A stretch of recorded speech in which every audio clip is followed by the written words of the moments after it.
Today is the day 17 of 30 days challenge to make some discipline in my life. আজকের morning byte ভগবান কোনো সুযোগই দীর্ঘ সময়ের জন্য দেয় না, অতএব সময় নষ্ট করো না, যা করার এক্ষুনি করো। প্রথমে উঠে সূর্য প্রণাম করলাম, তারপর ভগবান প্রণাম করে একটু ফ্রেশ হয়ে নিলাম। আজকেও সেই একই বৃষ্টি, জিমে যেতে পারলাম সকালে, কাজটাকে একটু জল দিয়ে নিলাম। তারপর আমার কিছু ছড়িয়ে থাকা কাগজপত্র সঠিক করে কিছু কাজ কমপ্লিট করে ব্যাগটাকে গুছিয়ে নিলাম। তারপরে ঘরটাকে একটুখানি পরিষ্কার পরিচ্ছন্ন করে বসে গেলাম আমার নিয়মিত ভগবানের নাম করতে। প্রথমে করলাম চ্যান্টিং, তারপর গুরু প্রণাম করলাম, তারপর হনুমান চালিসা পড়ে আজকের গ্র্যাটিটিউড লিখে রেডি হয়ে খাওয়া দাওয়া করে বেরিয়ে গেলাম কাজে। অফিসে যাওয়ার পথে ট্রেনে বসে একটু পড়ে নিলাম।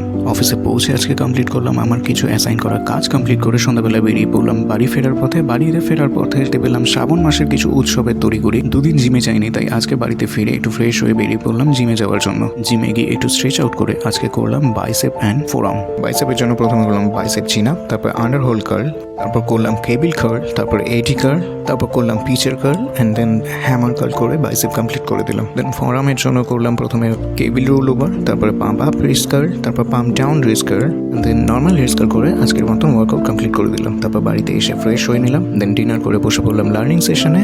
দেন আমার কিছু বেঁচে থাকা কাজ কমপ্লিট করে আজকের দিন শেষ করলাম। কাল নতুন একটা ভিডিও নিয়ে আবার দেখা হচ্ছে, ততক্ষণ বাই, গুড ডে।